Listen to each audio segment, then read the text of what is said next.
green in a moment. Yes, okay, great. Just try. If you stand here, these will work as well, so you will have an echo. Okay. And here's this little thing you will need it. 1 second, I will launch it. So slideshow. Okay, good one. Thank you. So is this one working? Okay, great. Yeah, first of all, thanks to the organizers to invite me. Now, the venue is getting very small.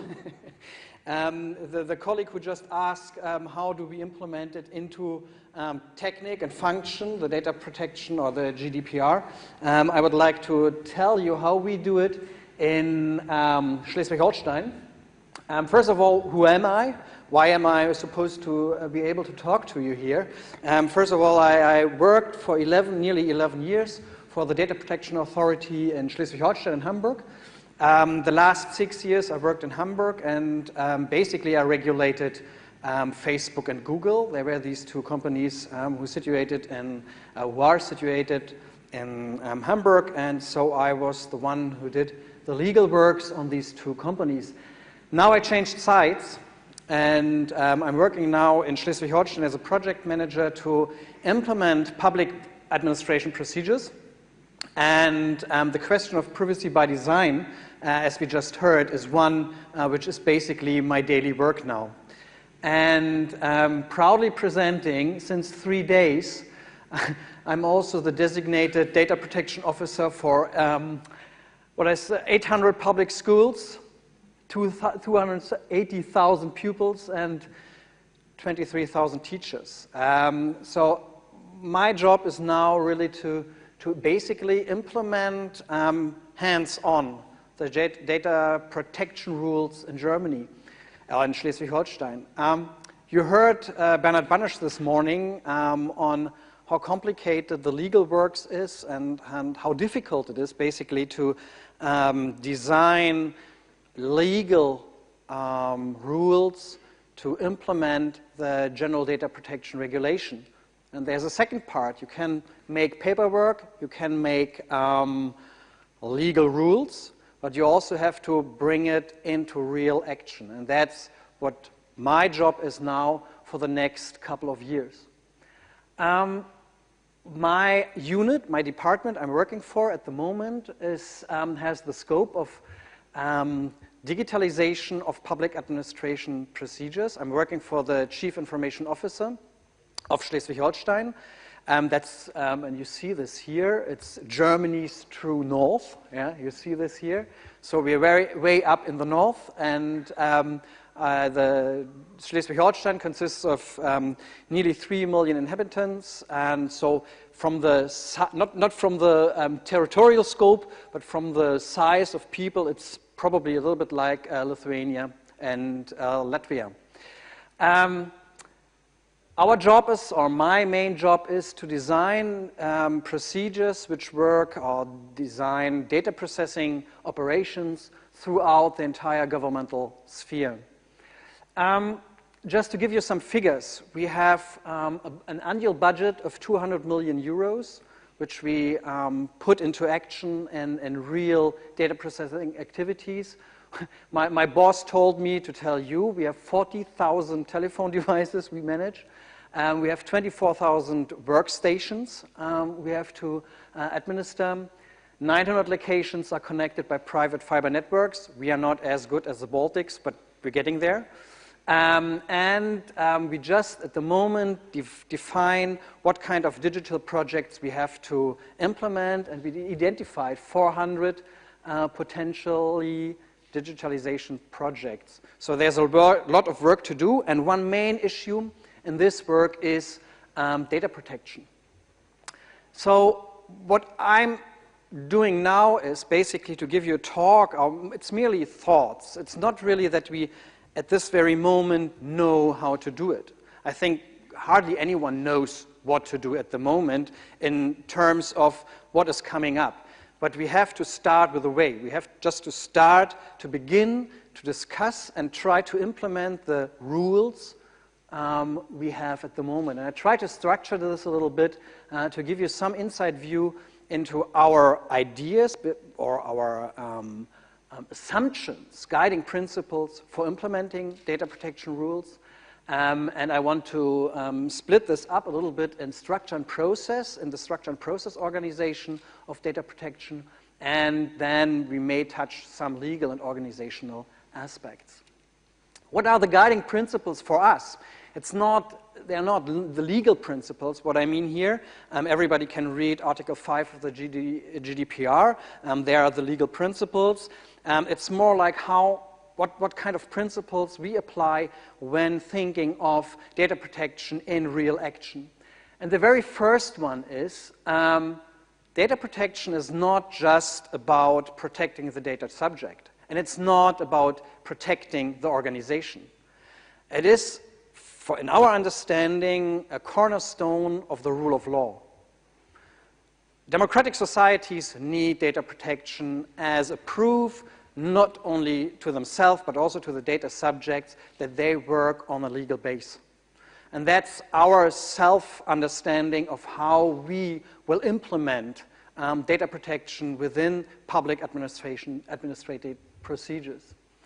Secondly, data protection management is not, it hasn't started yet and will finish end of the year. It's a continuous process.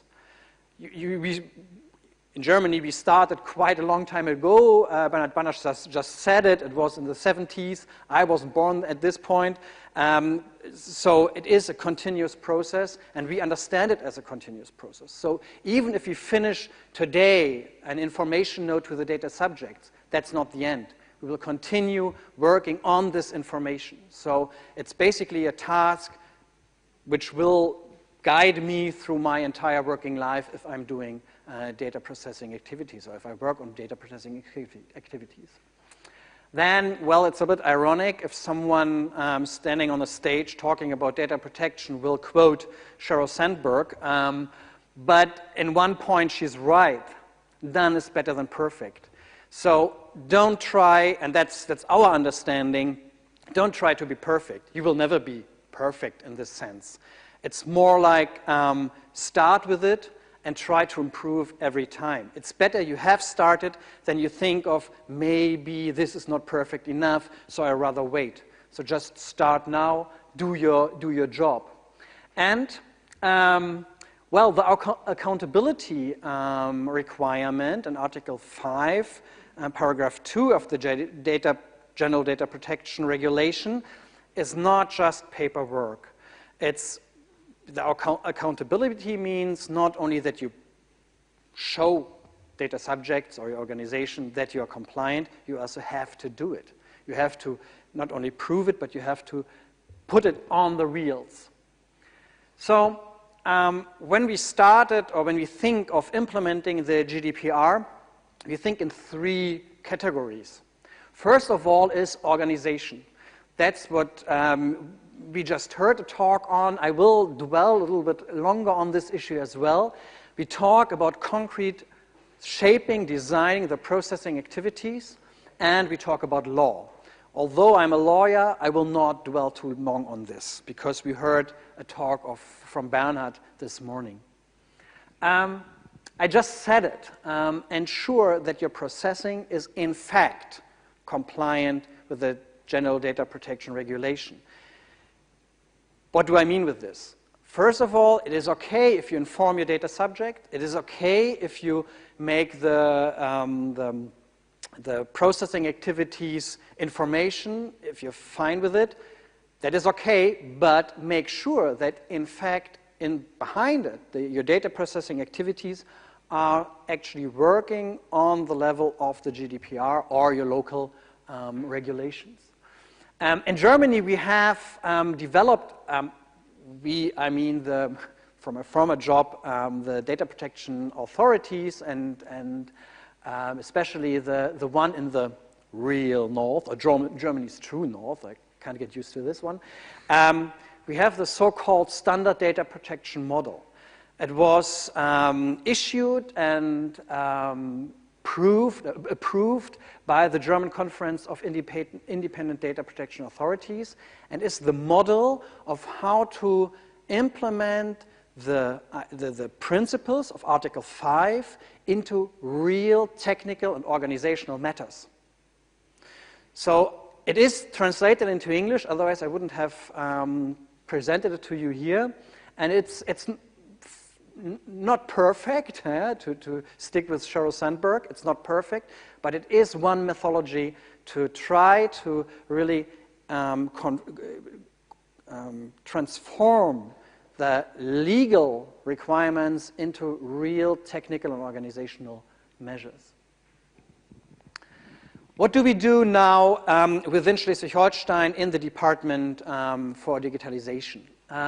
First of all, we set up a service unit, or we try to set up a service unit for a competence, or it's called the Competence Center for Data Protection. Our idea is to train personnel to start with an information process to not only inform or train the data protection officers. That's not enough. They must be trained and they need to know how their job is working. It's more training the people who design, who work on data protection activities. So that means we try to concentrate competence in the field of data protection and then transform it to, or disseminate it basically, throughout the entire organization or to the entire governmental departments within Schleswig-Holstein. The Center of Competence also provides external data protection officers. You see one on the stage, it's me. I just told you that this is my job at the moment, to work for the schools as data protection officer. Obviously, as you've seen with the figures, it's not just me. We will build up a staff supporting the job of the data protection officer. And then one cornerstone is training and teaching. We set up a 5-day course concerning, or how, in which we will teach the data protection officers, and we want to train influencers to, as I said, disseminate the information on how to do data protection within the public sphere. We just heard how privacy by design from the technical point of view can be implemented. You can see this also on the organizational point of view. It is not enough just to start and say yes, or not even start, but when you start to get a data processing operation running, to think about data protection. That's too late. It's far too late. And Bernhard Banasch and I, we know how difficult it is when you come as a data protection authority and you control or you regulate a procedure and you find problems within the data processing activities, how to erase these problems, or how to migrate systems into a proper data protection conform way. So our idea is, and I'm using here the ITIL model, our idea is to start thinking about data protection at the very first day. You start to design your data protection activities in the end. So it is, in the ITIL terminology, it is the service strategy. At the very first stage, basically, as we just heard, on the day your CEO tells you, or your minister tells you, we need a new process, we need a new business model, start thinking as well about data protection. Because if you don't do it at this stage, you will never come around to have a proper process in the next stages. So in the service design, then as a next stage, you need to think about, for instance, legal guidelines. How to, you think about of implementing the legal guidelines, designing your process along the legal requirements for data protection. That's the second step. In the third step, and that's what you call in ITIL service transition, you actually have to do the hands-on work. Yeah, you have to really think about, for instance, is this having a, no. You have to think about the data protection impact assessment at the latest stage here. You have to define, do I have, in fact, a high-risk processing, and how do I react on it? Yeah? That's the very latest stage. Here you do your first real hands-on work, and this is the latest point. Your data protection officer has to come into action in the entire process of delivering business model or a public administration procedure. And then in the last stage, what we call service operation, then that's basically the main job of the data protection officer. There you have all the questions about how to delete data, how do I work on the incident management. One main reason for data protection authorities to start investigating in companies is complaints by users or complaints by data subjects. And most of the times in my professional career, it was always that a company did not react on the right of access. There was a data subject saying, hey, I would like to know what kind of data you have stored, and the company didn't react. And then the data protection regulator comes in and starts to investigate. So manage your processes on this area, especially on the data subject rights. That's then service operation. And as ITIL provides it as well, do a continuous service improvement process. That's what I said. Data protection is not a static issue. It is a continuous work on improving your data protection processes. So it's not just one day I'm finished. It is I start with a process and I go over it and over it again. I pick one main issue. We are concerned quite a lot at the moment from the formal data protection management issues. You can categorize in a way the formal system of data protection of the GDPR in a so-called, we call it four-stage process. The very first one is documentation and information. That's what you just talked about. You get information from all these companies who store your data. That's the very first step. And you will see the record of the processing activities. If you're working for a company, you know that this was the work you're doing now, or you have done it already, that you basically do an analysis of your processing activities.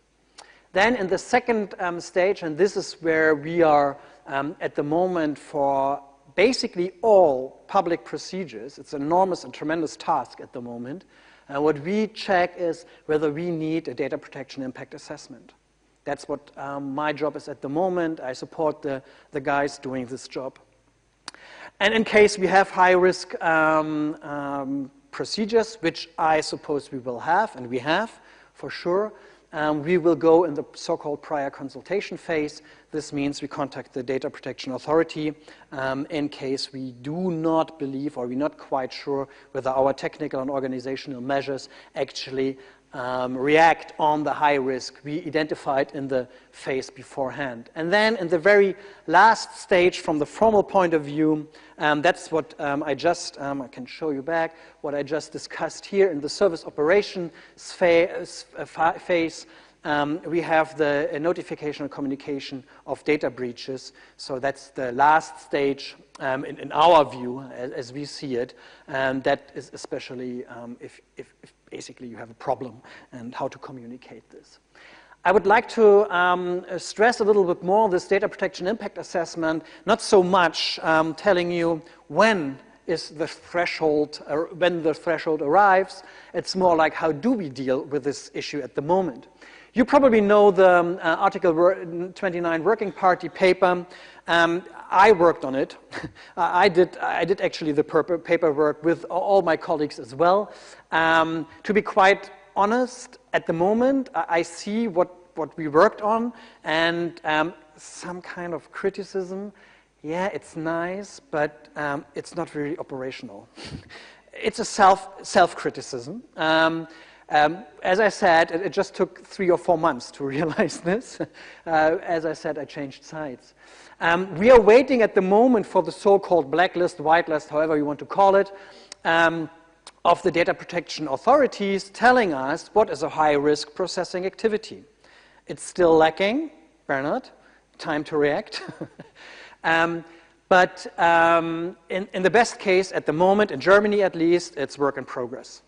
And I'm quite sure, since I know the discussions behind the scenes, it will take a while until we see this disk. So what do? We will develop, or we develop at the moment, our own threshold. If you talk to the data protection authority in Schleswig-Holstein, they say you have to make a threshold analysis at the moment. The problem is that I have no values. I don't know when is the threshold reached. So we develop, because we think of our own thresholds, to get a quite kind of empirical base. Thanks. Yeah. So first of all, when we start with this threshold analysis, one thing, and that's quite important to realize, especially for the guys who do data security, analyzing the impact of my processing within the thinking and the design of the GDPR is thinking in the eyes of the data subject. It's not, data protection impact assessment is not about the organization. It's about the data subject. You have to change views as an organization. You have to change views and place yourself basically in the situation of the data subject, and you have to evaluate the influence of your data processing activity on the rights and interests of the data subject. This is, basically it's not unique and it's not new. You should have done it already, but now it's crystal clear, and that's what Article 35 of the GDPR tells you. It is hard, I know, because often your own interest as an organization will always be valued higher than the interest of this data subject, but it's what the GDPR tells you now. And to make it even harsher, the attacker is your own organization. As a data security analyst, you always look at the external threat. You never look at the internal threat. Even your own employee is seen as an external threat. He works in your organization, but it's the rouge employee. Yeah? So, but you understand that he is basically an external threat to your organization. Now, you have to understand that within the data protection impact assessment, you have to see your own organization as the threat to the rights and interests of the data subject. So that's what I said. The data protection impact assessment does not address the external threats. It addresses the internal threats to your organization. So how do we do this? There's not enough time. Maybe next year I will talk about how we did it in the end with the risk impact assessment. Just to show you what we are doing at the moment, we do an empirical survey of the high-risk procedures. We have my colleagues are going through all the processes and discuss with the data protection officers and with an expert within our organization when we think this is a high-risk processing. And if it's a high-risk processing, then we will define the cornerstones of this processing, think what kind of technical measures we take, and we put it into a database. And we hope that from the empirical point of view, after we have evaluated, let's say, 100 data processing activities, we get a fair grip on when is processing high risk and when not. Okay, and finally, some legal stuff in the last minute I have. We have to fill some leeway, actually, and Bernard just talked this morning about it, what the GDPR leaves us. And that's obviously, I tried to provoke you a little bit. We think, or I think, that's mostly assiduity work. Yeah, it's paperwork. Because most, especially in Germany, I don't know about the Baltics, but I know in Germany, most things are basically settled. It's more to really write it down and fill it with life, basically. Within our organization, we try to identify, especially for schools. You can imagine, some of you may have children at school. Each school has the same procedure of, oh, there's a new pupil coming in, I need certain kind of set of data, so I will take it in. At the moment, in Germany, in Schleswig-Holstein, the understanding is that each school is its own processor and controller, not processor, it's its own controller. So basically, they all start with the same issues. They need to inform the data subjects and so on and so forth. But in the end, they do all the same. So we try by guidelines to identify, first of all, standardization potential within this process, then try to release guidelines, how these controllers and how processors have to react, and then the last bit, never forget, you need an enforcement procedure, how to actually not only establish it, but how you enforce the guidelines you gave yourself beforehand to make sure that in the end, for instance, each school actually follows this procedure as you said and defined beforehand. I'm very sorry I do not speak Latvian yet, maybe next year. So I used actually, I hope it's okay, I used Google Translate. And thank you very much for your attention, and maybe you have some questions left. Yeah, people probably do. Okay, raise your hands. Okay, good one. Now, I have a very small one for you. Now, first thing you should know that you actually know at least one word in Latvian, and it's ja.